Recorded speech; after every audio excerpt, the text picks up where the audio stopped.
যারা কম খরচে ইউরোপের সেনজেন দেশে প্রবেশ করতে চাচ্ছেন তাদের জন্য উৎকৃষ্ট পছন্দের দেশ হবে রোমানিয়া। কারণ আমাদের কাছে সবথেকে বড় সুখবর এটাই, রোমানিয়া এবং বুলগেরিয়া 31 মার্চ 2024 সাল থেকে সেনজেনের অন্তর্ভুক্ত হয়ে গিয়েছে।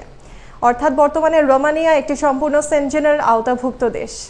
আমরা জানি সেনজেনভুক্ত যে কোনো একটি দেশে ভিসা পেলে পরবর্তীতে আমরা বৈধভাবে ইউরোপের সেনজেনভুক্ত অন্যান্য দেশগুলোতে অবস্থান করতে পারি। আমাদের কাছে এখনই সবথেকে বড় সুযোগ সরাসরি রোমানিয়াতে আবেদন করে ইউরোপের সেনজেন কান্ট্রিতে প্রবেশ করা। 2024 সালে একের পর এক বড় বড় সুখবর রয়েছে বাংলাদেশিদের জন্য রোমানিয়াতে। আমরা একের পর এক সুখবর নিয়ে আপনাদের সামনে চলে আসব। সাবস্ক্রাইব করে আমাদের চ্যানেলের সাথেই থাকুন। দ্বিতীয় সুখবর, বছরের প্রথমেই বাংলাদেশের যে সকল কাজের চাহিদা রয়েছে এর মধ্যে হোটেল রেস্টুরেন্টের কাজের চাহিদা রয়েছে পর্যাপ্ত। আমরা সকলে বিদেশে যাওয়ার সময় হোটেল রেস্টুরেন্টের কাজটি আগে খুঁজে থাকি। প্রতি বছরই বছরের শুরুতে আমরা এই সুযোগগুলো পেয়ে থাকি। গত বছর এই সুযোগগুলো পেয়ে আমরা রোমানিয়াতে গিয়েছি। অত্যন্ত আনন্দের বিষয়ে আমাদের চ্যানেলের দেওয়া তথ্য অনুযায়ী প্রায় অর্ধশতাধিক বাংলাদেশি বাংলাদেশের এজেন্সির মাধ্যমে ভিসা প্রসেস করিয়ে রোমানিয়াতে গিয়েছে।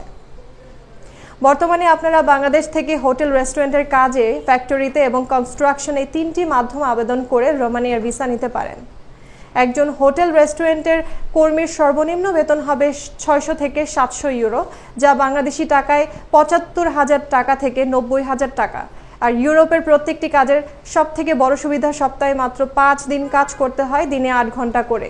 বর্তমানেও আপনাকে ওয়ার্ক পারমিট আসার পরে অবশ্যই এম্বাসি সাক্ষাৎকারের জন্য ইন্ডিয়াতে যেতে হবে। একমাত্র এম্বাসি থেকে আপনার পাসপোর্ট ভিসা স্ট্যাম্পিং দেওয়া হবে। বর্তমানে ইন্ডিয়ার যে 2টি ভিসা খোলা রয়েছে তার মধ্যে ডবল এন্ট্রি ভিসা একটি। আপনি ওয়ার্ক পারমিট পাওয়ার পরে এম্বাসি থেকে অ্যাপয়েন্টমেন্ট নেওয়ার পরে বাংলাদেশ থেকে ইন্ডিয়া যাওয়ার ডবল এন্ট্রি ভিসা পেয়ে যাবেন।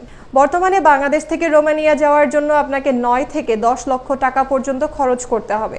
যে সকল কর্মীরা গিয়েছেন তাদের যে সকল খরচ হয়েছে সে তথ্যের উপর ভিত্তি করে এই সকল খরচের হিসাব আমরা আপনাদেরকে প্রকাশ করছি। সরকার নিবন্ধিত খরচ কত, অন্যরা কত টাকা পাঠাচ্ছে, এ সকল কথা আমরা বলি না। যেটা বাস্তবিক পক্ষে ঘটে সে সম্পর্কে তথ্য প্রকাশ করা আমাদের কাজ।